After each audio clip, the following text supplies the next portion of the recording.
everybody, welcome to my channel.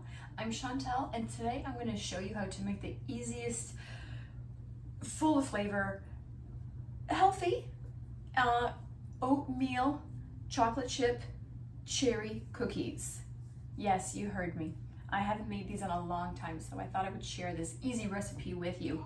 It's an old-timey again and very easy to make. I've already creamed in here 1 stick of butter and a half a cup of white sugar and 3/4 of a cup of brown sugar. Make sure that your butter is room temperature, and that way it'll cream nice and easy. I've been beating that for a couple of minutes and it's already creamed up.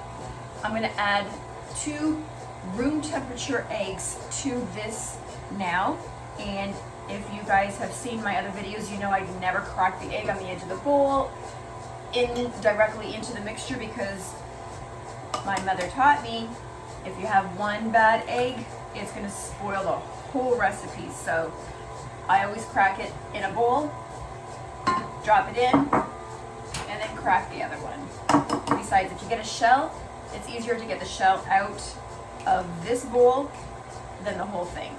So both eggs are good. All right, set that to the side, and we're gonna let that cream again come all together, and it's looking great. So with the other ingredients, we have 3 cups of oatmeal that I've already measured in here, and we're only gonna need just 1.5 cups of flour, believe it or not. That's it. This is what's going to bind everything together. And I've chopped up some cherries, and there's about 1/2 cup in here. That's it. You don't need that much. I don't want this to be overpowering the cookie, but it will give that cookie that nice chewy feeling when you're eating it, and that little sour but yet sweet bite. Really good. And I use semi-sweet, about a cup of semi-sweet chocolate chips. You could use whatever brand you want. I like using a better quality of a chocolate chip in my cookies. If you like chocolate, then you'll know that when you have chocolate melt on your tongue, it's not going to have like a gritty feeling on your tongue. So use a good quality. It's always better that way. All right, so this is already nice and creamy. So now I'm just gonna add about, believe it or not, 1/2 teaspoon, but we're just gonna eyeball it. There we go. I love the smell of vanilla, so delicious. Some people use real vanilla, some people use artificial vanilla. Up to you. There is a little bit of a difference in taste, baking wise. Lately, with all these TikTok videos and everything, I'm hearing that artificial vanilla is actually a better flavor when you're baking with it. And I kind of agree with that, but it's everybody to each their own. You can make it super easy to make it as well if you want to. All right, that's all combined. All right, so now I'm gonna add right to this 1.5 cups of flour. Okay, right into this mixture. Is it going to make a mess? Probably. I always make a mess. This is just, believe it or not, 1/4 cup, so I'm going to add 2 of these to my 1/2 cup, don't worry. Got my measuring cups all ready for this. There we go. Now set that to the side. Now I'm going to add a teaspoon of baking soda. Alright, we don't need that much. Sprinkle that everywhere so it kind of gets everywhere incorporated. Alright, now I'm going to scrape down the sides of this to make sure that everything gets incorporated when it's all mixing. There we go. You don't have to use one of these types of mixers. You can use a regular mixer, or you can do it by hand if you wanted to. I've used to do cookies by hand, mixing it and everything. Back in my day when money was tight, so, but yet I still wanted something good to eat. So, oh, you know what? I'm going to, about a half a teaspoon of salt, and I'm going to eyeball it in my hand. I know I'm cheating. If you've been cooking as long as I have, you can eyeball that, and that's about a half a teaspoon, believe it or not. Okay, so let's mix all of this together. Incorporate that all together. All right, now let's add the oatmeal. And it's gonna get really thick. It's gonna start to, as you can see, mix or move this. All right, so let's, you see how thick that is? All right, let's take this off the spatula. Okay, and let's scrape down the sides one more time and turn this on. And believe it or not, now I'm going to mix in the cherries. And when you chopped up the cherries, sprinkle a little bit of flour in them so that way they're not all stuck in one clump or on the knife or anything like that. Now, I'm gonna have my chocolate chips. Now I know some people say, oh, don't put the chocolate chips in with the mixer, it's gonna break them up. No, it doesn't. I've not seen a chocolate chip will not break up using my mixer, so I don't know, up to you. All right, so this here is about a cup, this bowl. So I'm just gonna add all of that in there.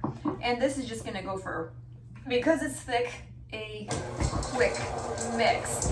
Hold the mixer down. All right, beautiful. That's all mixed together. There we go. And when I lift it up, you're gonna see it's all together. Beautiful.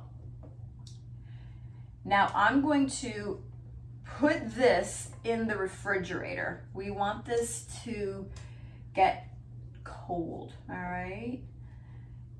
You don't want to put room temperature cookie dough, not this one, and put it in the oven. It's going to spread out like a pancake. So I want my cookie to still remain its shape and chewy in the center. There we go. Clean that out and take the palette.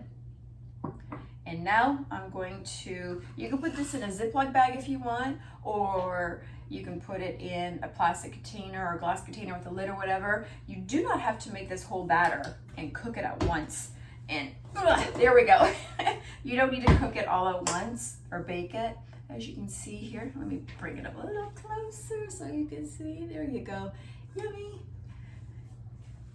This can be stored in the fridge for up to a week, believe it or not. Or you can, once you've chilled it and you can make your little balls, you can freeze them, line them up individually on a cookie tray so they're not touching. And then once they're frozen, scoop them up and put them in a freezer or Ziploc bag, put them in the freezer, and you can make cookie anytime. So whenever you do batters like this, you could always make a double batch. That way you have cookie dough readily available. I know my son loves raw cookie dough, so he's always asking me if I have raw cookie dough. Should you eat raw cookie dough? Well, he hasn't had a tummy ache yet, so we're good on that. But they do actually sell raw cookie dough in the grocery store. I noticed that it's safe enough to eat, and with the raw egg and everything. So I'm a sucker for with the raw cookie dough as well.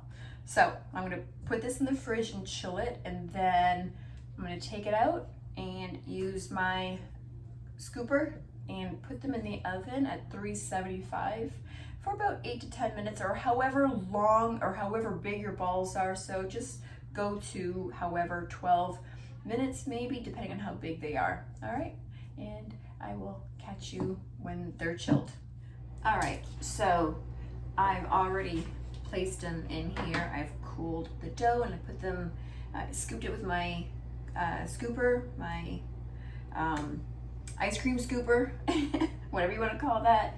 And now I'm going to put them in a preheated 375 degree oven, and it's going to take about 10 to 12 minutes for these because they're kind of large cookies. So again, if you want to make smaller ones, it's not going to take as much time, maybe 8 to 10. These are going to take approximately 10 to 12 minutes. So I'm going to put them in the oven, and I'm going to take them out, and we're going to taste them after.